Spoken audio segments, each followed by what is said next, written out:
السلام علیکم ورحمۃ اللہ وبرکاتہ۔ ان الحمد للہ نحمده ونستعینه ونستغفره ونعوذ باللہ من شرور انفسنا وسیئات اعمالنا من يهده الله فلا مضل له ومن يضلل فلا هادي له واشهد ان لا اله الا الله وحده لا شريك له واشهد ان محمدا عبده ورسوله اما بعد فان خير الحديث كتاب الله وخير الهدي هدي محمد صلی اللہ علیہ وسلم وشر الأمور محدثاتها وكل محدثة بدعة وكل بدعة ضلالة وكل ضلالة في النار۔ اعوذ باللہ من الشیطان الرجیم، بسم اللہ الرحمن الرحیم۔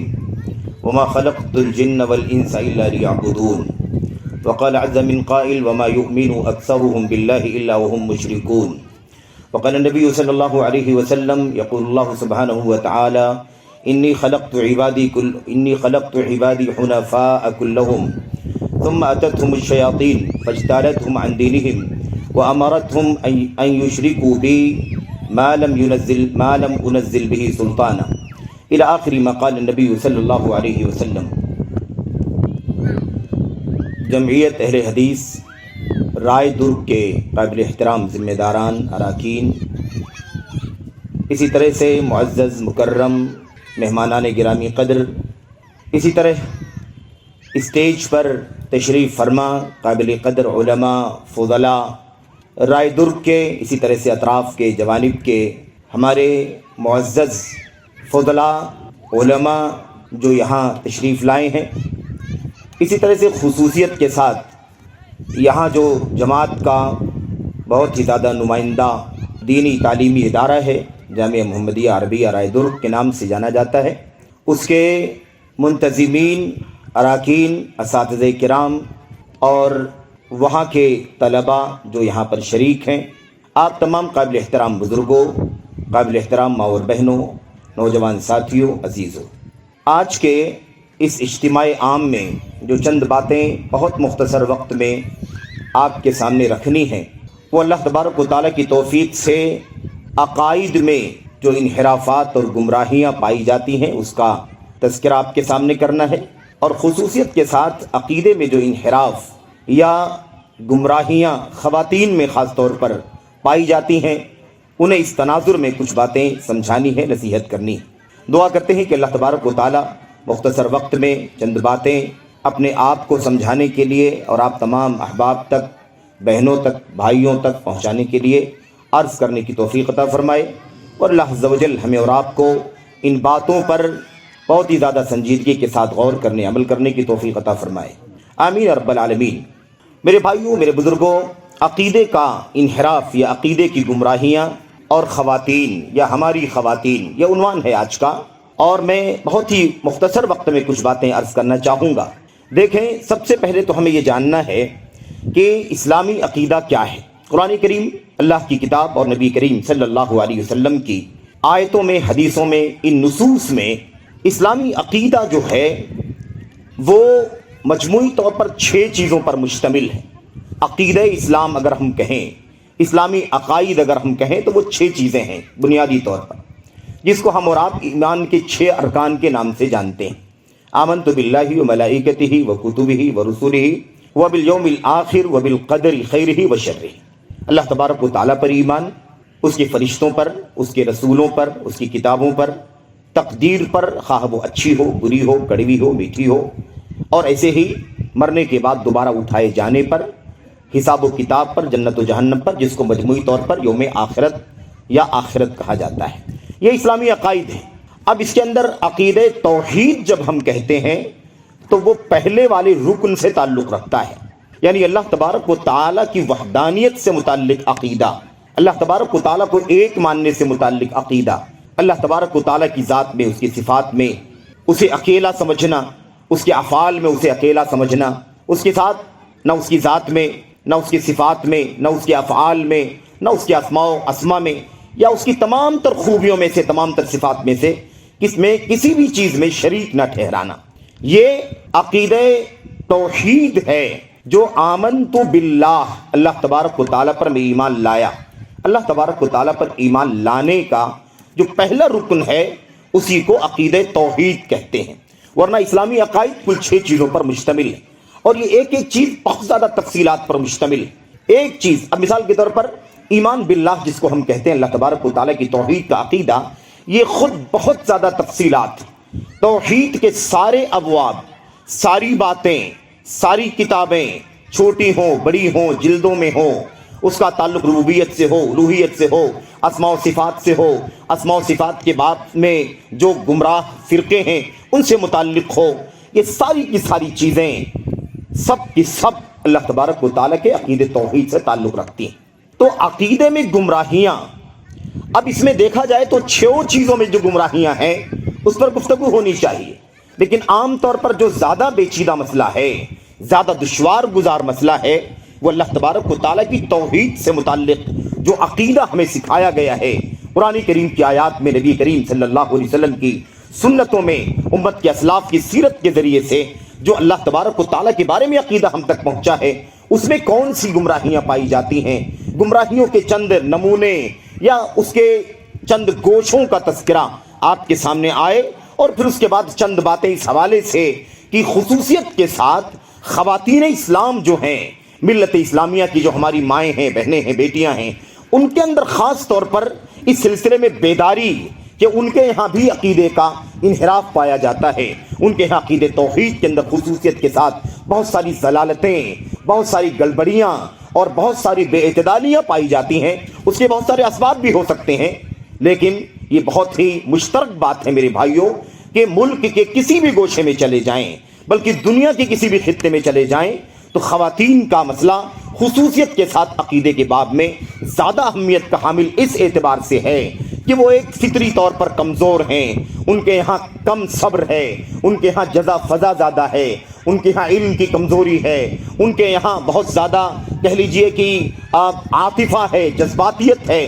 ان تمام اسباب اور وجوہات کی بنیاد پر یا رسم و رواج سے بہت زیادہ وہ جڑ جاتی ہیں، جو باتیں سنتی ہیں اسے قبول کر لیتی ہیں، کوئی خوف کی بات آ گئی تو فوری طور پر وہ اس کی طرف مائل ہو گئیں اور اس حوالے سے کوئی نہ کوئی عقیدہ بنا لیا، کسی نے خوف میں ڈال دیا تو اس کا علاج تلاش کرنے کے لیے ہر کسی کی بات پر چل پڑتی ہیں۔ اس طرح کے بہت سارے مسائل ان کے یہاں پائے جاتے ہیں۔ تو میں انشاءاللہ تبارک و تعالیٰ 2-3 باتیں آپ کے سامنے عرض کروں گا، جیسا کہ منتظمین نے ہمیں بتلایا کہ وقت کم ہے اور تھوڑی دیر میں چند باتیں آپ کے سامنے عرض کرنی ہیں، تو میں کوشش یہ کرنا چاہتا ہوں کہ بات زیادہ لمبی نہ ہو، ورنہ موضوع لمبا ہے، بہت سارے گوشے ہیں، بہت سارے پہلو ہیں۔ تو ایک بات تو میں یہ عرض کرنا چاہوں گا کہ اصل جو عقیدہ ہے اس عقیدے میں گمراہی کب آ گئی، اصل عقیدے میں گمراہی کب آ گئی اور گمراہی آنے کا سبب کیا ہوا، یہ بات ایک ہے۔ دوسری بات یہ ہے کہ گمراہیاں جو ہیں وہ کون کون سی ہیں۔ مثال کے طور پر 2، 4، 6، 8 باتیں یہ گمراہیاں ہیں جو عقیدے کے اندر موجود ہیں، شرک سے لے کر بڑے شرک سے لے کر کے چھوٹے شرک تک، اور بڑے شرک کی بہت ساری شکلیں اور قسمیں، اور چھوٹے شرک کی بہت ساری شکلیں اور قسمیں، اور وہ بھی سوچنے کے بعد عقیدے کے اعتبار سے اور انسان کی اپنی ذہنیت کے اعتبار سے کبھی کوئی چھوٹا شرک بڑا بن جاتا ہے۔ یہ بھی ایک بہت بڑا مسئلہ ہے جو عام طور پر خواتین کے ہاں زیادہ پایا جاتا ہے۔ اور ایسے ہی تیسری بات جو آپ کے سامنے ذکر کرنی ہے وہ چند مثالیں ہیں میرے بھائیوں، جو آج کل ہماری خواتین کے اندر، اسلامی سماج کے اندر رہنے والی ہماری مائیں، بہنیں، بیٹیاں، ہمارے گھروں کی خواتین، ہمارے گھروں کی عورتوں کے درمیان کہ یہاں بہت ساری عقیدے کے اندر بے اعتدالیاں، بہت ساری انحرافات جو پائے جاتے ہیں، اس کا سرسری طور پر ذکر آپ کے سامنے کرنا ہے۔ دیکھیے، یہ بات طے ہے کہ اللہ تبارک و تعالیٰ نے جنوں اور انسانوں کو محض اپنی عبادت کے لیے پیدا کیا ہے، اور یہی عقیدے توحید ہے، یہی عقیدے توحید ہے کہ صرف اور صرف اللہ تبارک و تعالیٰ کی عبادت ہوگی۔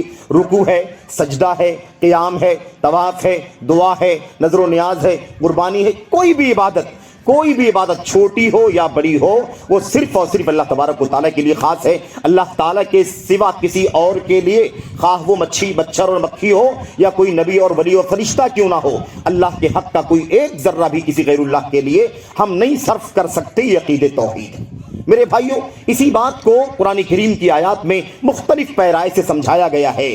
اگر کوئی بندہ اللہ تبارک و تعالیٰ کی توحید کے حق میں کسی مچھر کو شریک کرتا ہے تو اس کی بھی حیثیت ویسی ہی ہے جیسے کوئی حضرت ابراہیم خلیل اللہ کو شریک کرے، چاہے کوئی حضرت عیسیٰ کو شریک کرے، چاہے کوئی حضرت محمد رسول اللہ صلی اللہ علیہ وسلم کو شریک ٹھہرائے، کوئی فرق نہیں ہے. شرک بہرحال شرک ہے، چاہے کوئی جمادات کو شریک کرے، چاہے کوئی سونے چاندی کو شریک کرے، چاہے کوئی مجسموں کو شریک کرے، چاہے کوئی سورج چاند ستاروں کو شریک کرے، چاہے کوئی حضرت موسیٰ اور عیسیٰ کو شریک کرے، اور چاہے کوئی مٹی پتھر کو لکڑی کو شریک کرے. اللہ تبارک و تعالیٰ کے ہاں کوئی فرق نہیں ہے.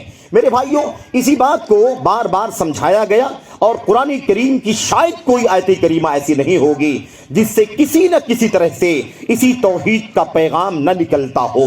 علامہ ابن القیم رحمۃ اللہ علیہ نے کہا تھا پورا قرآن کریم من اولہ الی آخرہ، شروع سے لے کے اخیر تک اللہ تبارک و تعالیٰ کی توحید کے بیان پر مشتمل ہے. اللہ تبارک و تعالیٰ کی توحید بیان کرے، یا توحید پرستوں کا دنیا میں صلہ بیان کرے، یا آخرت میں ان کا اجر بیان کرے، یا اس کے مخالفین جو مشرکین ہیں ان کی سزا بیان کرے، دنیا میں بیان کرے یا آخرت میں بیان کرے، وغیرہ وغیرہ. بہرحال پورا قرآن کریم اللہ تبارک و تعالیٰ کے حق کی توحید کے بیان پر مشتمل ہے. اچھا، اللہ تبارک و تعالیٰ نے قرآن کریم میں یہ بات بھی بیان فرمائی ہے کہ یہ اللہ تبارک و تعالیٰ کا حق ہے بندوں کے اوپر، بندوں کی ذمہ داری ہے کہ اس حق کو ادا کریں. حق یعنی نکلتا ہے، اللہ تبارک و تعالیٰ کا یہ حق بنتا ہے اللہ کے بندوں کے اوپر، یہ اللہ تبارک و تعالیٰ ہی کی عبادت کریں، اس کے ساتھ کسی کو بھی اور کچھ بھی شریک نہ کریں. میرے بھائیوں، میرے بزرگوں، توحید خالص کس کو کہتے ہیں؟ توحید خالص اسے کہتے ہیں جس میں کچھ بھی اور کوئی بھی شریک نہ ہوتا ہو. قرآن کریم کی آیتوں کو اگر آپ اٹھا کر کے دیکھیں، اللہ کے نبی صلی اللہ علیہ وسلم کی حدیثوں کو اٹھا کر کے دیکھیں، تو آپ کو یہ دو تعبیرات بار بار ملیں گی. ایک تو اللہ تبارک و تعالیٰ کو احدن سے پاک کرنا، ولا یشرک بعبادت ربہ احدن، اللہ تبارک و تعالیٰ کے ساتھ کسی کو بھی شریک نہیں ٹھہرانا. اور وَاعْبُدُوا اللَّهَ وَلَا تُشْرِكُوا بِهِ شَيْئًا، اور کسی چیز کو بھی شریک نہیں ٹھہرانا. اگر اللہ تبارک و تعالیٰ کے حق عبادت کو کسی سے بھی اور کچھ بھی سے پاک کر دیا جائے تو اللہ تبارک و تعالیٰ کی توحید خالص ہو جائے گی. اللہ تبارک و تعالیٰ کا حق کی توحید بالکل کھرا اور نتھرا ہوا ہو جائے گا، ملاوٹوں سے پاک ہو جائے گا، اور اسی کو توحید خالص کہا جاتا ہے. خالصا من قلبہ، مخلصا من قلبہ، صدقا من قلبہ، مستیقنا بہا قلبہ. یہ ساری تعبیرات نبی کریم صلی اللہ علیہ وسلم کی حدیث میں جو آئی ہوئی ہیں، ان سب کا حاصل اور ان سب کا خلاصہ یہی ہے. میرے بھائیوں، میرے بزرگوں، اللہ تبارک و تعالیٰ نے اس بات کو بیان فرمایا ہے کہ ہم نے انسانوں کو ایک امت پیدا کیا تھا، لیکن اس کے بعد اختلاف پیدا ہوا ہے. یعنی اصل جو دنیا کے اندر عقیدہ آیا ہے وہ اللہ تبارک و تعالیٰ کی توحید کا عقیدہ آیا ہے. ایسا نہیں ہے کہ دنیا قائم ہوئی، انسانیت کی شروعات ہوئی تو شرک ہو رہا تھا اللہ کی ذات میں، صفات میں، عبادات میں، اور اللہ تبارک و تعالیٰ کے اسما میں، اللہ تعالیٰ کے کمالات میں، افعال میں شرک ہو رہا تھا، بعد میں توحید کا آنا ہوا ہے. ایسی بات نہیں ہے. اللہ تبارک و تعالیٰ کی دنیا کا آغاز، انسانیت کی شروعات حضرت آدم علیہ السلام، انسانیت اور کائنات انسانیت کی شروعات ہیں. اللہ تبارک و تعالیٰ نے آدم علیہ السلام کو پیدا کیا تو ایک اللہ تبارک و تعالیٰ کی عبادت کا عقیدہ تھا، ایک توحید کا عقیدہ چلتا تھا بس. اور یہ سلسلہ کب تک چلتا رہا؟ 1000 سال تک، 10 صدیوں تک چلتا رہا. جیسا کہ عبداللہ بن عباس رضی اللہ تعالیٰ عنہ کی روایت میں، کان بین آدم و نوح 10 قرون کلہم علی شریعت من الحق. حضرت نوح علیہ السلام، حضرت آدم سے نوح علیہ السلام تک کا جو عرصہ ہے 1000 سال کا عرصہ ہے. اس 1000 سال کے پیریڈ میں کوئی شرک نہیں تھا، ایک اللہ کے سامنے سر جھکایا جاتا تھا. سارے لوگ اللہ تبارک و تعالیٰ کے دین حق پر تھے، سارے لوگ اللہ تبارک و تعالیٰ کی سچی توحید پر تھے، کوئی سر کسی غیر اللہ کے سامنے نہیں جھکتا تھا. یہ اللہ تبارک و تعالیٰ کی توحید کا عقیدہ، یہ اصل ہے. اور میرے بھائیوں معاف کرنا، یہی اصل گھر ہے، یہی اصل گھر ہے. آج گھر واپسی کا نعرہ بھی بہت لگایا جاتا ہے، اس کو بھی یہاں سمجھ کر کے جانا. اور اگر کوئی ورغلائے، کوئی بہکائے، کوئی آپ کے باپ دادوں کا حوالہ دے، کوئی ہمارے باپ دادوں کا حوالہ دے، اور کہیں کوئی کہے کہ بھائی آپ لوگ بہت دین کی بات کرتے ہو، ایک اللہ کی بات کرتے ہو، اور شرک کی مخالفت کرتے ہو، کفر کی مخالفت کرتے ہو، فلاں کو مشرک کہتے ہو، کافر کہتے ہو. ذرا اپنے باپ دادوں کا نسب نامہ تو ذرا دیکھو کہ تمہارے باپ، اس کے بعد تمہارے دادا، اس کے بعد تمہارے پردادا، اس کے بعد اور 1-2 پشت اوپر جا کر کے دیکھو تو سب کے سب شنکر کنکر کے پجاری ملیں گے. کوئی بھی اللہ کی توحید کا نام لیوا نہیں ہوگا. کسی کا نام کچھ ہوگا، کسی کا نام کچھ ہوگا. آپ کو 3-4 پشت کے آگے کوئی مسلمان نام کا آپ کے نسب نامے میں نہیں ملے گا.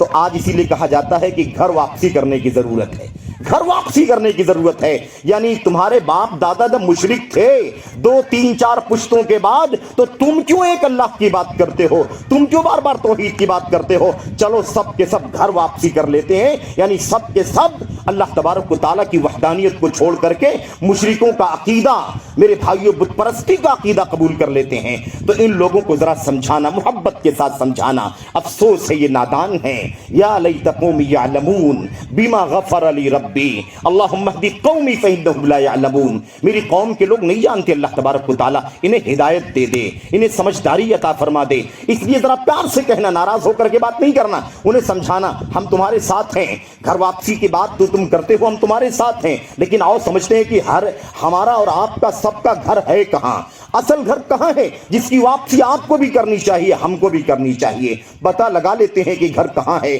اس کے بعد سب واپس ہو جاتے ہیں۔ کوئی کہے آپ سے 5 پشت کے پہلے دیکھنا، 6 پشت کے پہلے دیکھنا، 8-10 شجرے سے پہلے دیکھنا، تو آپ ان سے کہنا کہ اور پہلے جا کر کے دیکھو، 2000 سال 5000 سال پہلے جا کر کے دیکھو۔ آپ ذرا ہسٹری لے کر کے آؤ، انسانیت کی شروعات کب سے ہوئی ہے، آدم کی تخلیق اللہ تبارک و تعالیٰ نے اپنے ہاتھوں سے کب کی ہے، اس وقت کون سا عقیدہ چلتا تھا؟ کیا کسی بت کی پرستش ہوتی تھی؟ کیا کسی سورج چاند کی پرستش ہوتی تھی؟ کیا کسی شنکر کنکر کی پوجا کی جاتی تھی؟ کیا کسی مجسمے کی پرستش ہوتی تھی؟ اس وقت میرے بھائیوں ایک اللہ تبارک و تعالیٰ کی عبادت ہوتی تھی۔ آؤ جب لوٹنا ہی ہے گھر کی طرف، تو اصل گھر کی طرف لوٹ چلتے ہیں۔ تم بھی لوٹ چلو، ہم بھی لوٹ چلتے ہیں۔ دیکھو اصل والے گھر میں اللہ تبارک و تعالیٰ کی عبادت ہوتی تھی یا اللہ تبارک و تعالیٰ کی مخلوقات کی پرستش ہوتی تھی؟ تو یہ وما کان الناس الا امۃ واحدۃ فاختلفوا، امت ایک تھی، اس کے بعد اختلاف آیا ہے۔ حضرت عبداللہ بن عباس نے بتلا دیا کہ آدم اور نوح کے بیچ میں 1000 سال کا فاصلہ ہے۔ اس 1000 سال میں کوئی شرک نہیں تھا روئے زمین پر۔ 1000 سال کے بعد ایک بستی میں بزرگوں کی، اولیاء کی، صالحین کی شانوں میں گستاخی کرنے کی، شانوں میں غلو کرنے کی وجہ سے، ان کی شانوں میں مبالغہ کرنے کی وجہ سے، ان کا مقام اوپر اٹھا لینے کی وجہ سے دنیا میں پہل ایک قوم میں شرک کی شروعات ہوئی، اور اس قوم کے نبی حضرت نوح علیہ السلام کو اللہ تبارک و تعالیٰ نے انہیں نبی بنایا، اور نبی بنا کر کے انہیں کہا کہ اپنی قوم کو سمجھاؤ۔ یہ سب کے سب اصل گھر سے دور ہو گئے ہیں۔ 1000 سال تک جو اللہ تبارک و تعالیٰ کی توحید کا گھر تھا، اس گھر سے یہ نکل گئے ہیں۔ انہیں دوبارہ لوٹاؤ اپنے گھر کی طرف، انہیں لوٹاؤ دوبارہ توحید کی طرف، انہیں دوبارہ لاؤ اللہ تبارک و تعالیٰ کی توحید کی طرف، انہیں شرک سے پاک کرو، انہیں ود سوا یغوث یعوق کی پرستی سے نکالو۔ یہ تھا میرے بھائیوں وہ پس منظر کہ عقیدے توحید میں ضلالت یعنی گمراہی کب آئی ہے۔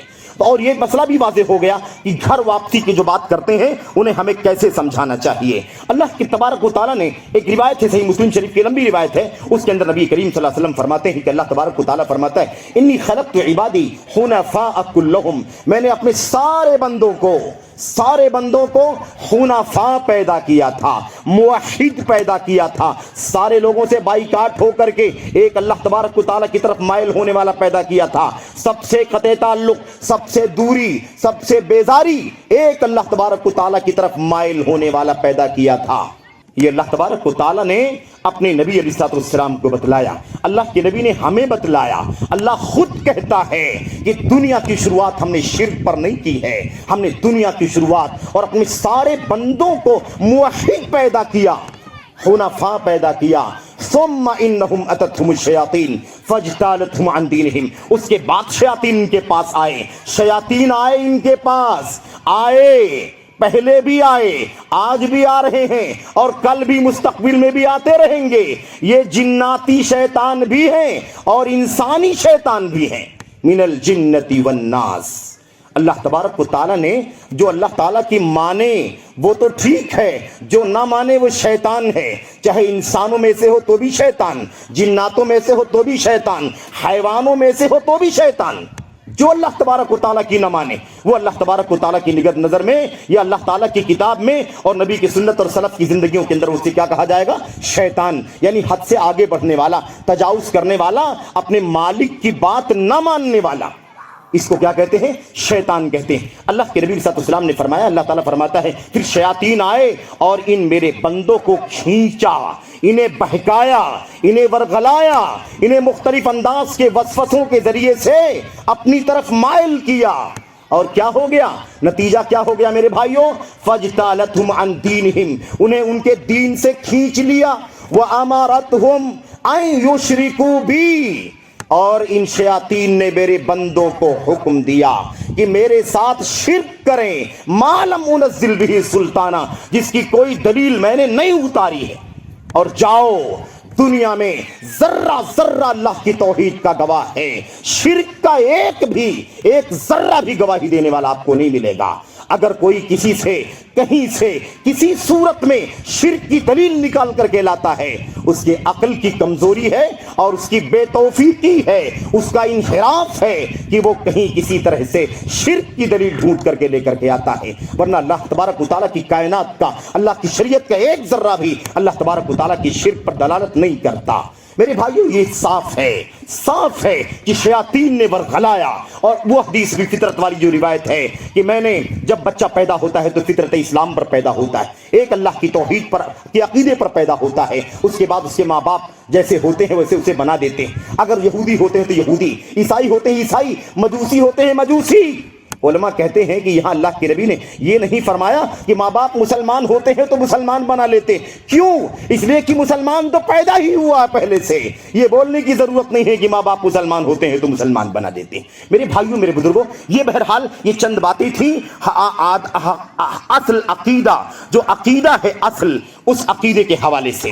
اور جو مجھے تیسری بات آپ کے سامنے پیش کرنی ہے وہ یہ کرنی ہے کہ اس عقیدے میں جو گمراہیاں آئی ہیں وہ کیا آئی ہیں، اس حدیث سے اور اس کے پہلے والی آیتوں سے، اور جو حضرت نوح علیہ السلام کے واقعے کا جو پس منظر ہے اس سے یہ بات سمجھ میں آ گئی ہے کہ اللہ تبارک و تعالیٰ کے حق کے توحید میں ساجھیدار بنانا، شریک کار بنانا، اس کا پارٹنر بنانا، تھوڑے کا، زیادہ کا، پورے کا، ایک ذرے کا، کسی ایک چیز میں کہیں بھی کیسے بھی، یہ ساجھیداری بنانا، شرک شریک قرار دینا، یہ اللہ تبارک و تعالیٰ کی توحید کا سب سے بنیادی پہلو ہے، جس کو ہم ضلالت کے نام سے، گمراہی کے نام سے جانتے ہیں۔ اور یہ بدترین قسم کی گمراہی ہے، یہ وہ گمراہی ہے کہ اگر اسی شرک پر کسی کی موت ہو گئی، توبہ کرنے سے پہلے اس کی موت ہو گئی، تو دنیا کی کوئی طاقت اس کی بخشش نہیں کروا سکتی، ہمیشہ ہمیشہ کے لیے وہ جہنمی ہو جائے گا۔ میرے بھائیوں میرے بزرگوں، اس بات کو سمجھ لیں، اگر شرک اکبر کرتا ہوا اللہ تبارک و تعالیٰ کے حق کی عبادت کو، حق کی توحید کو کسی اور کو دیتے ہوئے بغیر توبہ کی ہوئی کوئی شخص مر گیا تو اس کا انجام ہمیشہ ہمیشہ کے لیے جہنم ہے۔ یہ اٹل فیصلہ ہے، آیتیں بار بار ہم لوگ پڑھتے رہتے ہیں اور اس چیز کو جانتے ہیں۔ میں آئیے آپ کے سامنے یہ اس بات کا تذکرہ کروں کہ اللہ تبارک و تعالیٰ کی جو توحید کا عقیدہ ہے، اس عقیدے میں جو گمراہیاں ہیں وہ کیا ہیں۔ میرے بھائیوں، ایک بات تو ہو گئی شرک کی، اس شرک کے اندر ایک بڑا والا شرک ہے جس کی بنیاد پر انسان ہمیشہ ہمیشہ کے لیے جہنمی ہو جائے گا، دنیا میں دائرے اسلام سے باہر نکل جائے گا، اور اسی حالت میں مر جائے گا تو ہمیشہ ہمیشہ کے لیے جہنمی ہو جائے گا۔ کفر کرے گا، اللہ تبارک و تعالیٰ کی ربوبیت کا، الوہیت کا انکار کر دے گا، جس کو ہم کفر کرنا کہتے ہیں، اور اسی حالت میں مر جائے گا تو ہمیشہ ہمیشہ کے لیے کیا ہو جائے گا؟ جہنمی ہو جائے گا۔ ایک دوسرا درجہ ہے شرک میں، ایک چھوٹا درجہ ہے جس کو ہم شرک اصغر کہتے ہیں، چھوٹا والا شرک ہے۔ مثال کے طور پر کوئی غیر اللہ کی قسم کھا لے، یا مثال کے طور پر کوئی تعویذ گنڈا لٹکا لے، یہ سرسری طور پر بات کر رہا ہوں میں آپ کو، اسے چھوٹا شرک کہتے ہیں۔ لیکن اگر بندے کا عقیدہ ان باتوں میں بھی ایسا ہو جس سے بڑا شرک لازم آتا ہو تو یہ چیزیں بھی بڑا شرک بن جائیں گی۔ مثال کے طور پر ایک مثال آپ کو پیش کرنا چاہتا ہوں میں۔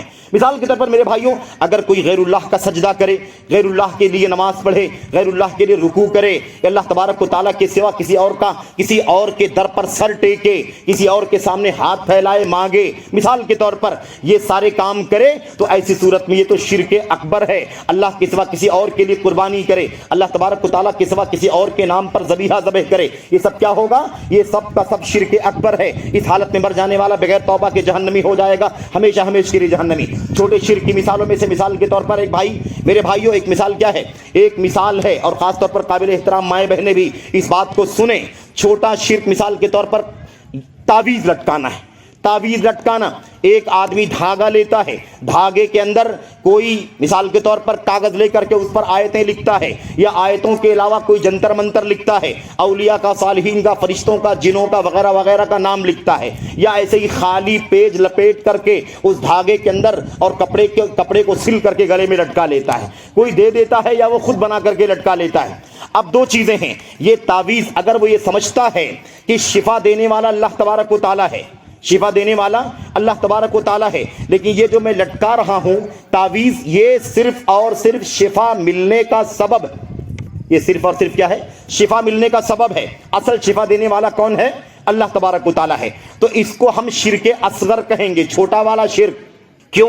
اس لیے کہ اس نے تعویذ کو شفا دینے والا نہیں سمجھا, کیونکہ شفا دینے والا اللہ تبارک و تعالیٰ ہے. اگر وہ اس تعویذ کو شافی سمجھ لیتا تو وہ بھی بڑا والا شرک کرنے والا ہو جاتا اور ہمیشہ ہمیشہ کے لیے جہنمی ہو جاتا. لیکن اگر وہ یہ سمجھتا ہے کہ شفا دینے والا اللہ تبارک و تعالیٰ ہے, یہ صرف اور صرف سبب اور ذریعہ ہے, تو ایسی صورت میں ایک ایسی چیز کو شریک کرنا, سبب بنا لینا جو اللہ تبارک و تعالیٰ کے دین میں سبب نہیں ہے, یہ چھوٹا شرک ہے. کیونکہ اللہ تبارک و تعالیٰ کو شفا دینے کے لیے اس تعویذ اور اس کاغذ اور اس کپڑے اور اس دھاگے کی کوئی ضرورت نہیں, یہ سبب بھی نہیں ہے. تو یاد رکھیں, مثال کے طور پر یہ بات ہے. ایسے ہی مثال کے طور پر قسم کی بات ہے, اگر کوئی غیر اللہ کی قسم کھائے یہ چھوٹا گناہ ہے, لیکن اگر قسم کھانے والا یہ سمجھتا ہو کہ میں جس غیر اللہ کی قسم کھا رہا ہوں اس سے زیادہ عظمت والا کوئی نہیں ہے, ماں کی قسم, باپ کی قسم, فلاں کی قسم, فلاں کی قسم, اگر وہ سمجھتا ہے کہ اللہ تبارک و تعالیٰ کی جیسی عظمت ہے ویسے ہی عظمت ان چیزوں کی بھی ہے, تو ایسی صورت میں وہ آدمی بڑے شرک کا مرتکب ہو جائے گا اور دنیا میں وہ دائرہ اسلام سے خارج ہو جائے گا, اور مرنے کے بعد ہمیشہ ہمیشہ کے لیے بغیر توبہ کے اگر مر گیا تو جہنمی ہو جائے گا. یہ بطور مثال ہیں. تو یہ بات ذہن میں رکھیں کہ کفر کی بھی ایسے ہی قسمیں ہیں. بڑا والا کفر ہوتا ہے, ایک چھوٹا کفر ہوتا ہے جس کو اللہ کی کلام میں, اللہ کے نبی کے فرمان میں کفر کا نام دیا گیا ہے, لیکن حقیقت میں وہ بڑا والا کفر نہیں ہے بلکہ وہ چھوٹا کفر ہے. تو ایسی صورت میں ہمیں دونوں چیزوں سے بچنا ہے, کیونکہ یہ سب کیا ہے, یہ عقیدہ توحید کے اندر گمراہیاں ہیں. ایسے ہی میرے بھائیو مثال کے طور پر نفاق ہے. نفاق, ایک نفاق تو وہ تھا یا آج بھی دنیا کے اندر ہے, ہو سکتا ہے کہیں میرے بھائیو کہ اللہ تبارک و تعالیٰ کے بارے میں جو توحید کا عقیدہ ہونا چاہیے وہ آدمی دل میں نہ رکھے, صرف اور صرف زبان کی حد تک رکھے. نماز میں حاضر ہو, مسجد میں حاضر ہو, نماز پڑھے, روزہ رکھے, قرآن اٹھائے, لیکن دل کے اندر کفر چھپائے ہوئے ہو, یہ تو بڑا بڑا نفاق ہے جو مدینے کے اندر جو منافقین تھے جن کا تذکرہ بار بار کیا گیا. اور نفاق کی ایک چھوٹی شکل کیا ہے, چھوٹی شکل یہ ہے کہ آدمی کا ایمان ہے, عقیدہ ہے اللہ تبارک و تعالیٰ کی توحید کے اوپر, لیکن اللہ تبارک و تعالیٰ نے جو اپنے دین کے اندر عمل کرنے کا حکم دیا ہے, آدمی زبان سے کہتا ہے لیکن عمل نہیں کرتا ہے. اس کو مانتا ہے کہ اللہ کے دین کا حصہ ہے, نماز پڑھنا چاہیے لیکن نماز نہیں پڑھتا. آدمی کو سچ بولنا چاہیے لیکن سچ نہیں بولتا, امانت داری کرنی چاہیے لیکن بے ایمانی کرتا ہے. یہ بھی کیا ہے, یہ بھی نفاق ہے. اس کو چھوٹا نفاق کہتے ہیں یا اس کو عملی نفاق بھی کہتے ہیں. تو اس طرح کے دونوں نفاق سے بھی بچنا ضروری ہے, کیونکہ یہ کیا ہے, عقیدے کا, یہ عقیدے کی گمراہیاں ہیں. ایسے ہی مثال کے طور پر آپ سمجھیں کہ اس کے اندر مرتد ہونے کی بات ابھی شیخ نے بہت تفصیل سے بیان کر دی ہے اور بہت سارے پہلو اس کے اندر آ گئے ہیں. میں سمجھتا ہوں کہ اتنی بات کافی ہے, آگے مزید باتوں کی ضرورت نہیں ہے. ایسے ہی عقیدے توحید کے اندر جو گمراہیاں ہیں, ان گمراہیوں میں سے ایک شکل یہ بھی ہے کہ کوئی شخص علم غیب کا دعویٰ کرے. کوئی شخص کیا کرے, علم غیب کا دعویٰ کرے. ہمارا ایمان ہے اللہ تبارک و تعالیٰ کے کلام کی, نبی کی سنت کی روشنی میں, قل لا يعلم من في السماوات والارض الغیب الا اللہ, آپ اعلان کر دیجئے نبی کریم صلی اللہ علیہ وسلم کہ آسمانوں میں, زمینوں میں اللہ تبارک و تعالیٰ کے سوا کوئی غیب نہیں جانتا ہے. ہمارا متفقہ عقیدہ ہے کتاب و سنت کے مطابق, اگر کوئی علم غیب کا دعویٰ کرے تو اللہ تبارک و تعالیٰ کے حق توحید میں وہ شریک ہو رہا ہے, اور کوئی کسی کو علم غیب یعنی غیب جاننے والا سمجھتا ہے تو وہ بھی اللہ تبارک و تعالیٰ کے حق توحید میں شریک ٹھہراتا ہے. یہ بھی عقیدہ کیا ہے, یہ بھی عقیدہ شرکیہ ہے, یہ بھی عقیدہ توحید کے اندر گمراہی ہے. ایسے ہی میرے بھائیوں بعض لوگوں کے یہاں یہ طریقہ پایا جاتا ہے کہ وہ لوگ ہتھیلی دیکھ کر کے, ہتھیلی کو پڑھ کر کے غیب کی باتیں بتلاتے ہیں. بہت سارے لوگ پیالوں کے اندر دیکھ کر کے, کوئی پیالہ ہوتا ہے اس کے اندر دیکھتے ہیں اور نہ جانے کیا پڑھتے ہیں, اور اس کے بعد آپ کو غیب کی خبریں دیتے ہیں. آپ کا جو مال چوری ہوا ہے وہ فلاں کے پاس ہے, آپ کی بکری فلاں کے پاس ہے, آپ کا بچہ فلاں جگہ چلا گیا ہے, آپ کا مال فلاں جگہ ملے گا, آپ آپ کے ساتھ جو حادثہ ہوا وہ فلاں کی وجہ سے ہوا، یہ ساری چیزیں، اس طرح کی باتیں کرنے والے، یہ سب کا سب کیا ہے؟ یہ سب عقیدہ توحید کے اندر کیا ہے؟ سب کی سب گمراہیاں ہیں۔ ایسے ہی جادوگری ہے، جادوگری شیطان سے تال میل اور ایگریمنٹ۔ جادوگری کس کو کہتے ہیں؟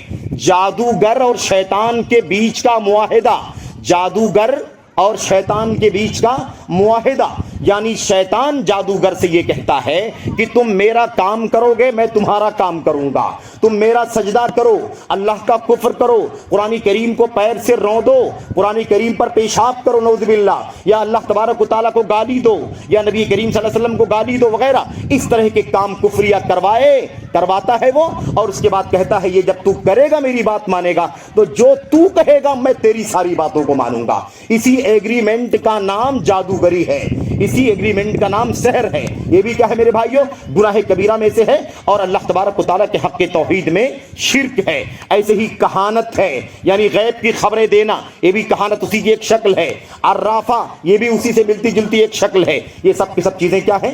یہ سب کی سب چیزیں، اور آج معاشرے کے اندر ایسے لوگ موجود ہیں، باباؤں کے نام پر، پیروں کے نام پر، مرشدوں کے نام پر، فقیروں کے نام پر، اولیاء کے نام پر یہ سارے کام کرتے ہیں۔ ان کے پاس بھائی بھی جاتے ہیں ہمارے، بہت سارے ہماری بہنیں بھی جاتی ہیں، اور اپنے اپنے مقاصد کے حساب سے ان سے باتیں کرتے ہیں، اور اس کے بعد وہ انہیں گمراہی میں ڈال دیتا ہے، اللہ کی توحید کا باغی بنا دیتا ہے۔ اور میرے بھائیوں، میرے بزرگوں، ایسے ہی اللہ تبارک و تعالیٰ کی توحید کے اندر جو گمراہیاں ہیں، ان میں ایک گمراہی یہ بھی ہے کہ اللہ تبارک و تعالیٰ کے علاوہ کسی زندے کے لیے یا کسی مردے کے لیے، یعنی قبر اور مزار والے کے لیے قرابت، یعنی اس سے قریب ہونے کی کوشش کرنا، اس عقیدے کے ساتھ جو اللہ تبارک و تعالیٰ سے قربت کا عقیدہ ہوتا ہے، کسی غیر اللہ کے لیے نظر ماننا، کسی مردے کے لیے ہدیے تحفے لے کر کے جانا، مزارات پر، قبروں پر جا کر کے چڑھاوے چڑھانا، یا مزارات اور قبروں کی ایسی تعظیم کرنا جیسی تعظیم اللہ تبارک و تعالیٰ کی ہونی چاہیے،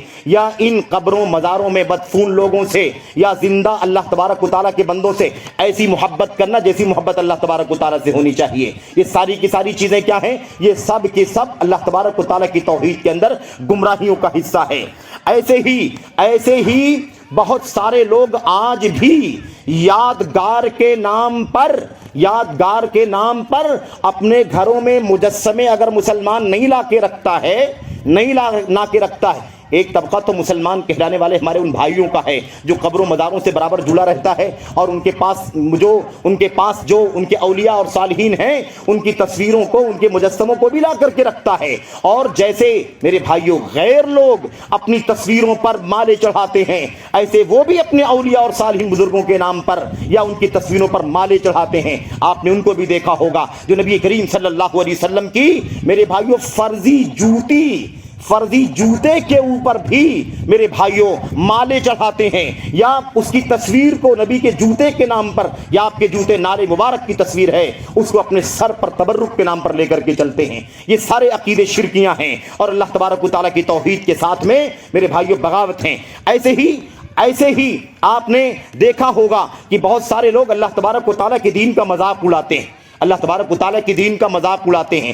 اور مذاق اڑانے کی بہت ساری شکلیں ہیں۔ اللہ کے کلام کی آیتوں میں بہت بار اس بات کو سمجھایا گیا ہے، اور صراحت کے ساتھ اللہ تبارک و تعالیٰ نے فرمایا تھا۔ اور یاد رکھو، جب اللہ کے دین کے مذاق کی بات آئی ہے تو اللہ کے دین کے مذاق میں اللہ تبارک و تعالیٰ کی توحید کے ساتھ کھلواڑ، نبی کا مذاق، نبی کی سنت کا مذاق، آپ کی احادیث کا مذاق، آپ کے صحابہ کا مذاق، آپ پر ایمان لانے والوں کا مذاق، امت کے علماء کا مذاق اور ٹھٹھا، امت کے علماء کی تعلیمات کا مذاق، ان کی کوششوں کو کنڈم کرنا، ان کے مقابلے میں جہلا کو بڑھاوا دینا، یہ سب کا سب اللہ تبارک و تعالیٰ کے دین کا اور اس کے دین کے علم کا مذاق اڑانا ہے، اور یہ سب کا سب اللہ تبارک و تعالیٰ کی توحید کے حق میں گمراہیوں کا، ضلالتوں کا حصہ ہے۔ ایسے ہی میرے بھائیوں، ایسے ہی اللہ تبارک و تعالیٰ کی نازل کردہ شریعت کو چھوڑ کر کے دوسری شریعتوں سے فیصلے کروانا۔ مثال کے طور پر آج ایک طبقہ مسلمانوں کا بھی افسوس کے ساتھ کہنا پڑتا ہے، اور ہماری بہت ساری لبرل قسم کی ذہنیت رکھنے والی ہماری بہنیں بھی ہیں اور بہت سارے ہمارے بھائی بھی ہیں، جن کے ہاں سوچنا یہ ہے، جن کی تعلیم بہت زیادہ اعلیٰ ہو جاتی ہے، یا جو بہت ہی کہہ لیجیے کہ دین سے کوئی لینا دینا نہیں ہوتا، بس وہ روایتی انداز کے مسلمان ہوتے ہیں، ان کے یہاں یہ پایا جاتا ہے کہ بھئی اسلام کے اندر جو بہت ساری تعلیمات ہیں اس کے اندر ظلم ہے، اس کے اندر زیادتی ہے. یہ کیا بات ہوئی کہ چوری کرنے والے کا ہاتھ کاٹا جائے؟ پھر وہ کھانا کیسے کھائے گا؟ وہ صفائی کیسے کرے گا؟ یہ کیا بات ہو گئی کہ دوسری بار چوری کرے تو دوسرا ہاتھ کاٹ دیا جائے گا؟ پھر وہ زندگی کیسے گزارے گا؟ زنا کرنے والے کو رجم کر دیا جائے گا، شادی شدہ کو، اور جو شادی شدہ نہیں ہے اسے 100 کوڑے مارے جائیں گے. شراب کرنے یا مثال کے طور پر قتل کرنے والے کو قتل کر دیا جائے گا. اس طرح کی جو چیزیں ہیں اس حوالے سے وہ عجیب و غریب انداز کی بات کرتے ہیں. اللہ تبارک و تعالیٰ کی نازل کردہ شریعت کو تسلیم کرنے کے بجائے میرے بھائیوں، یا اللہ تبارک و تعالیٰ کی دین کی روشنی میں اپنے مسائل کا حل تلاش کرنے کے بجائے کیا جائز ہے اسے کیا جائے، کیا ناجائز ہے اس سے بچا جائے، اس کے بجائے وہ دنیا کے قوانین کو، پارلیمنٹ کے قوانین کو دین سے زیادہ اہمیت دیتے ہیں. میرے بھائی ایک بات یاد رکھنا، ہم جس وطن کے اندر رہتے ہیں یہ وطن عزیز ہے، ملک ہندوستان ہے. اس کے جو قوانین ہیں وہ قوانین اپنی جگہ پر، ان قوانین کو ہم دین سمجھ کر کے نہیں فالو کرتے، ایک ملک کا قانون سمجھ کر کے فالو کرتے ہیں. ایک مسلمان کی ذمہ داری ہے آخری دم تک اپنے دین کے مسائل کے لیے کسی کورٹ کچہری کا چکر نہ لگائے، اپنے علماء سے مدارس میں جمعیتوں میں جا کر کے اپنے مسائل کا حل تلاش کرے. طلاق کا، نکاح کا مسئلہ ہو، اور پراپرٹی کا مسئلہ ہو، وراثت کا مسئلہ ہو، جھگڑے جھنجٹ کا مسئلہ ہو، یہ تمام چیزیں انسان کو چاہیے، مسلمان کو چاہیے کہ اس کا فیصلہ اپنے گھروں میں کروائے، اپنے علماء سے کروائے. ایسا نہیں ہونا چاہیے کہ وہ ان تمام چیزوں کو دنیا کی عدالتوں میں لے کر کے جائے. اسی کو الحکم بغیر ما انزل اللہ کے دائرے میں علماء نے شریک کیا ہے. ایسے ہی حلال و حرام کا اختیار اللہ کے نبی صلی اللہ علیہ وسلم سے آگے بڑھ کر کے کسی اور کو دے دینا، اپنے علماء، مرشدوں، پادریوں کی طرف سے میرے بھائیوں کوئی اگر کرتا ہے، یہ سب کا سب کیا ہے؟ اللہ تبارک و تعالیٰ کی دین کے اندر، اللہ کی توحید کے اندر ضلالت اور گمراہی کا حصہ ہے. ایسے ہی جو دنیا کے اندر فرقے پیدا ہو گئے ہیں، خاص طور پر عقیدے کے باب میں فرقے، اسماء و صفات کے باب میں فرقے، اللہ کے ناموں کا انکار کرنے والے، اللہ کی صفات کا انکار کرنے والے. ایسے ہی میرے بھائیوں، میرے بزرگوں، بہت سارے ایسے فرقے ہیں جو اللہ تبارک و تعالیٰ کے دین سے دور کر کے شخصیتوں کے پیچھے لگانے والے ہیں، اپنے افکار و نظریات کے پیچھے لگانے والے ہیں، اپنی تھیوری اور اپنی سوجھ بوجھ کے مطابق جو کچھ وہ سمجھتے ہیں اسی کو دین فالو کروانے کی کوشش کرتے ہیں. اسی کے نتیجے میں خارجیت کا فتنہ نکلا، اسی کے نتیجے میں رافضیت کا فتنہ نکلا، اسی کے نتیجے میں صوفیت کا فتنہ نکلا، اسی کے نتیجے میں عقلانیت کا، اعتزال جدید کا فتنہ نکلا. یہ سب کا سب میرے بھائیوں اللہ تبارک و تعالیٰ کے حق توحید سے خروج ہے. اس کی درجہ بندی ہو سکتی ہے، لیکن یہ سب کا سب کیا ہے؟ یہ ضلالتوں کا حصہ ہے. اس لیے ہونا یہ چاہیے کہ ہم اس سے اپنے آپ کو بچائیں، اور یہ تعویذ گنڈے کی طرف اشارہ ہو چکا ہے. ایسے ہی اللہ تبارک و تعالیٰ کے علاوہ میرے بھائیوں کسی بندے کا وسیلہ لینا، کسی بندے سے فریاد کرنا، کسی مخلوق سے مدد طلب کرنا وغیرہ، یہ ساری کی ساری چیزیں کیا ہیں؟ یہ سب کے سب اللہ تبارک و تعالیٰ کی توحید کے ساتھ بغاوت ہیں. اس لیے ان تمام چیزوں سے ہمیں اور آپ کو بچنا ضروری ہے، اور یہ چیزیں وہ ہیں جس کے ذریعے سے ہم اور آپ اپنے عقیدے میں گمراہی کا شکار ہو جائیں گے. میں یہ کہنا چاہتا تھا کہ اگر عورتوں کو دیکھا جائے تو خصوصیت کے ساتھ اسلام کے نصوص میں، کتاب و سنت کے اندر عورتوں کا بھی خاص تذکرہ کیا گیا ہے. اللہ کے نبی علیہ السلام کی 2-3 حدیثوں کی طرف میں اشارہ کروں. اللہ کے نبی نے فرمایا تھا اس وقت تک قیامت قائم نہیں ہوگی جب تک کہ قبیلے دوس کی عورتوں کے پچھواڑے، ان کی سرینے ذوالخلصہ نامی بت کے آس پاس گردش نہ کرنے لگیں. یعنی ایک پیشین گوئی تھی کہ مستقبل میں شرک عام ہوگا، شرک کریں گے دوبارہ. اور اللہ کے نبی نے اس میں خاص طور پر کس بات کا ذکر کیا تھا؟ قبیلے دوس کی عورتوں کا ذکر کیا تھا. اس سے ایک پیغام ملتا ہے کہ عورتوں کا مسئلہ بھی عقیدے کے باب میں بہت سنگین ہے، بہت خطرناک ہے. اسی لیے ہمیں اس بات سے آگاہ رہنے کی ضرورت ہے. حضرت عبداللہ بن مسعود رضی اللہ تعالیٰ عنہ کا واقعہ ہم لوگ جانتے ہیں. آپ جانتے ہیں کہ عبداللہ بن مسعود رضی اللہ تعالیٰ عنہ ایک بار اپنے گھر میں داخل ہوئے تو ایک خاتون بیٹھی ہوئی تھی اور وہ رقیہ کر رہی تھی، دم کر رہی تھی، جھاڑ پھونک کر رہی تھی. حضرت ابن مسعود رضی اللہ تعالیٰ عنہ نے، اور اس نے دم اور جھاڑ پھونک کے نام پر ایک دھاگا ان کے گلے میں ڈلوا دیا تھا. اب کیا ہوا؟ ابن مسعود نے اپنی زوجہ حضرت زینب کے گلے میں ایک دھاگا دیکھا تو پوچھنے لگے کہ یہ دھاگا کیسا ہے؟ کہنے لگی کہ ایک بیماری کی وجہ سے ہے جس کی وجہ سے میں نے دھاگا پہن رکھا ہے. حضرت ابن مسعود رضی اللہ تعالیٰ عنہ نے اس دھاگے کو کاٹ دیا اور نکال کر کے پھینک دیا، اور اس کے بعد کیا کہنے لگے؟ لقد اصبح آل عبداللہ اغنیاء عن الشرک. عبداللہ کے گھرانے والے عبداللہ ابن مسعود کے گھرانے والے شرک سے بے نیاز ہیں۔ اب ابن مسعود کے گھر میں یہ شرک والا کام کیسے ہونے لگا؟ زینب تم نے اپنے گلے میں یہ دھاگا کیسے ڈال لیا؟ یہ تو شرک والا کام ہے۔ ماؤں بہنوں کے لیے عبرت ہے، ماؤں بہنوں کے لیے نصیحت ہے کہ کوئی بھی علاج کے نام پر، نظر بد کے نام پر، بیماری کے نام پر رات میں چونک جانے یا مثال کے طور پر آنکھ کھل جانے کی وجہ سے، بچوں کے چونک کر کے رونے کی وجہ سے یہ کیا کرتی ہیں؟ کسی کے پاس جاتی ہیں اور دھاگا لا کر کے کوئی دے دیتا ہے، اسے ڈال لیتی ہیں، یا مثال کے طور پر کوئی تعویذ بنا کر کے دیتا ہے، ڈال لیتی ہیں۔ اور میں آپ کو بتاؤں بہت سارے عجیب و غریب اوہام پائے جاتے ہیں۔ بعض لوگوں نے یہ بتا دیا ہے کہ بچہ اگر خوبصورت دکھائی دے گا تو اس پر نظر لگ جائے گی، اس لیے اسے بدصورت بنانے کے لیے کوئی اس کے سر پر ٹیکا لگا دیتا ہے دائیں بائیں یا بیچ میں، یا کوئی اس کی رخسار پر ٹیکا لگا دیتا ہے۔ یہ مسلمانوں کے یہاں بھی اور مسلم گھر کی عورتوں کے یہاں بھی، مسلم عورتوں کی گھروں میں بھی یہ بات داخل ہے اور ان کے یہاں بھی اس طرح کی چیزیں پائی جاتی ہیں۔ یہ ساری چیزیں کیسی ہیں؟ یہ ساری چیزیں میرے بھائیوں، میرے بزرگوں اور قابل احترام ماں اور بہنوں، یہ ساری باتیں شرکیاں ہیں۔ اور اس کے بعد ابن مسعود رضی اللہ تعالیٰ عنہ نے ایک سبق دیا تھا، اور میں وہ سبق اپنے بھائیوں کو بھی دینا چاہتا ہوں اور اپنی ماں بہنوں کو بھی۔ ابن مسعود نے ایک طرف تو دھاگا کاٹ کر کے پھینک دیا اور کہا ابن مسعود کے گھرانے والے اللہ کی ذات میں، صفات میں شرک کرنے سے بے نیاز، ایک بات۔ دوسری بات، انہوں نے اللہ کے نبی کی حدیث پڑھ کر کے سنائی اور فرمایا، اللہ کے نبی علیہ السلام نے فرمایا تھا، آپ نے وہ حدیث پڑھی، میں بات مختصر کرتا ہوں، آخر میں کہتے ہیں کہ اللہ کے نبی علیہ السلام نے فرمایا تھا کہ تمہیں اگر اس طرح کا کوئی معاملہ ہو جائے، تمہاری آنکھ، تمہاری نگاہ پھڑکنے لگے، یا تمہیں مثال کے طور پر نظر بد کا اندیشہ ہو جائے، یا اور کوئی وہم ہو جائے اور کوئی خوف ہو جائے، تو تمہیں کیا کرنا چاہیے؟ تمہیں کرنا یہ چاہیے کہ تم وہ دعا پڑھو جو دعا نبی کریم صلی اللہ علیہ وسلم نے سکھائی ہے، اللہم رب الناس اذھب الباس واشف انت الشافی لا شفاء الا شفاؤک شفاء لا یغادر سقما۔ اور الفاظ تھوڑے مختلف بھی دوسری روایتوں میں ہے۔ میرے بھائیوں، مقصد کیا ہے؟ مطلب یہ ہے، اے اللہ تبارک و تعالیٰ، تو شفا دینے والا ہے، تو بیماریوں کو دور کرنے والا ہے، تو اس سے دعا کرتی ہوں کہ تو جو شفا عطا فرما دے، ایسی شفا دے کہ جس شفا یابی کے بعد کوئی بیماری باقی نہ بچے، پورے طور پر بیماری ختم ہو جائے۔ اس طرح سے نبی کریم صلی اللہ علیہ وسلم کی یہ حدیث پڑھ کر کے سکھائی تھی۔ ابن مسعود رضی اللہ تعالیٰ عنہ نے ماؤں بہنوں کو بھی چاہیے کہ اپنے عقیدے کی اصلاح کریں، ضلالتوں سے، انحرافات سے، گمراہیوں سے اپنے آپ کو بچائیں۔ آپ کو میں اور بتانا چاہتا ہوں، آخری بات ہے یہ کہ نبی کریم صلی اللہ علیہ وسلم نے عورتوں کو قبروں کی زیارت سے منع کیا ہے، اور یہ بھی کہا ہے لعن اللہ زوارات القبور، اللہ تبارک و تعالیٰ کی لعنت ہوتی ہے قبروں کی زیارت کرنے والیوں پر۔ زوارات مبالغے کا صیغہ نہیں ہے، یہ بھی عربی زبان کی تعبیر ہے۔ استاد گرامی ڈاکٹر عبد الرزاق بن بدر کے والد حضرت عبد المحسن بن حمد العباد کہا کرتے تھے، کہتے تھے یہ زوارات یہ فعالات کے معنی میں نہیں ہے، بلکہ معنی ہے لعن اللہ النساء ذوات الزیارہ، اللہ تبارک و تعالیٰ ان عورتوں پر لعنت کرتا ہے جو زیارت کرنے والی ہیں، یعنی عام معنی ہے، زیارت کرنے والیوں کے معنی میں ہے۔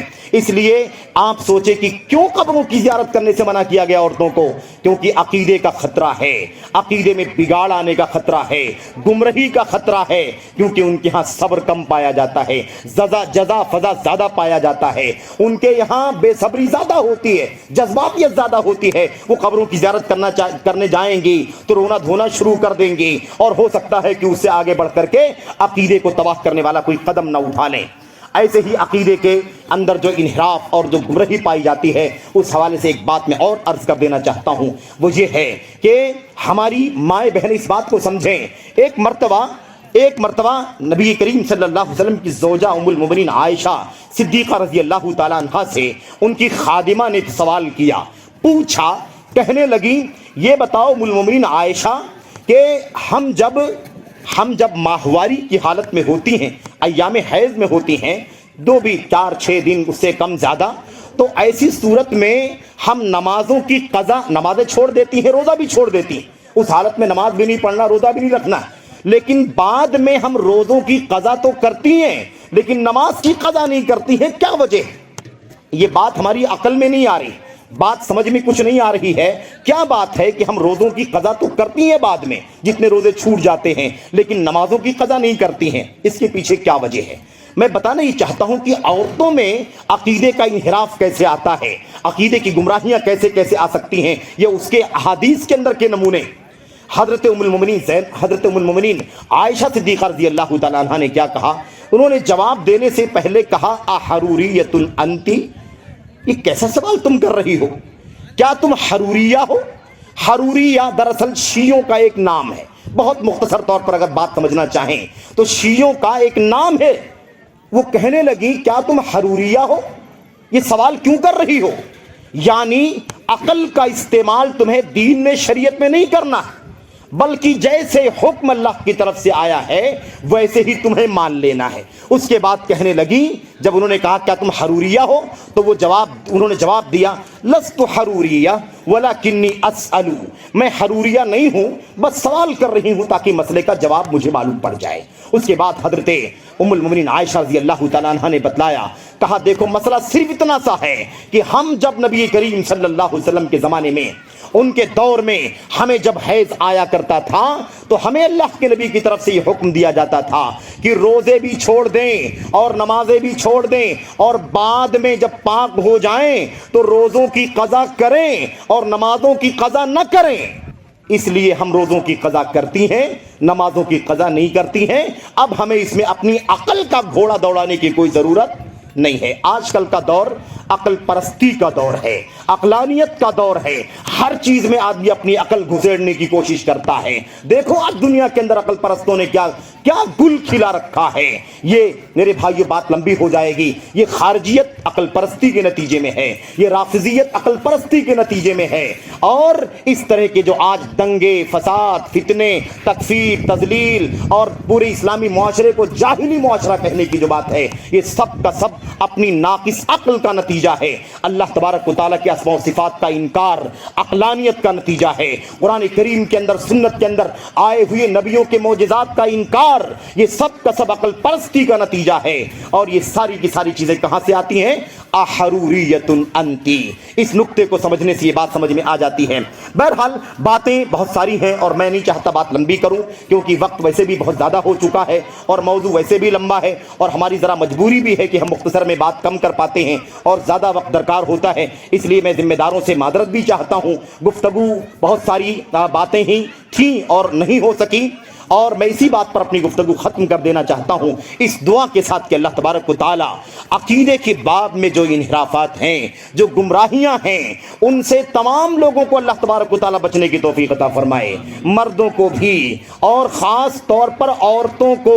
اس لیے کہ جس قدر مرد حضرات مجلسوں میں حاضر ہوتے ہیں, خطبات جمعہ میں حاضر ہوتے ہیں, یا اس طرح کے اجتماعات میں حاضر ہوتے ہیں, یا جتنا فریلی علماء سے مسائل پوچھنے کا انہیں زیادہ موقع ملتا ہے, اتنا موقع انہیں نہیں ملتا ہے. اس لیے انہیں زیادہ گمراہیاں گھیر لیتی ہیں. دوسری چیز یہ ہے کہ وہ اپنی طبیعت کے اعتبار سے کمزور پیدا کی گئی ہیں, اور اس وجہ سے عقیدے کا انحراف, عقیدے کی ضلالتیں اور گمراہیاں ان کے ہاں زیادہ پائی جاتی ہیں. اس لیے میں اللہ تبارک و تعالیٰ سے دعا کرتا ہوں کہ اللہ تبارک و تعالیٰ عقیدے کی گمراہیوں سے ہم تمام مردوں کو بھی اور عورتوں کو بھی بچنے کی توفیق عطا فرمائے. اپنی نئی نسل کی حفاظت کریں. ان کے عقیدے کا انحراف, ان کے منہج کا انحراف, سنت سے دوری, عقل پرستوں کے پیچھے بھاگنا, جاہلوں کو اپنا استاد بنا لینا, یہ سب سے بڑا خطرہ ہے. اور گمراہی عقیدے کے باب میں اس وقت جو سب سے زیادہ پیدا ہو رہی ہے وہ میڈیا کے وسائل کی بنیاد پر پیدا ہو رہی ہے. اور اس کی وجہ یہ ہے کہ سب سے زیادہ جو گمراہ ہوتا ہے وہ سب سے زیادہ میڈیا پر تیز ہوتا ہے. جو سب سے زیادہ اپنی نفس پرستی پر عمل کرتا ہے وہ میڈیا پر چھائے رہنے کا سب سے زیادہ جتن بھی کرتا ہے. اس کے لیے وقت اور مال خرچہ کرتا ہے, اس کے لیے صلاحیتیں خرچہ کرتا ہے.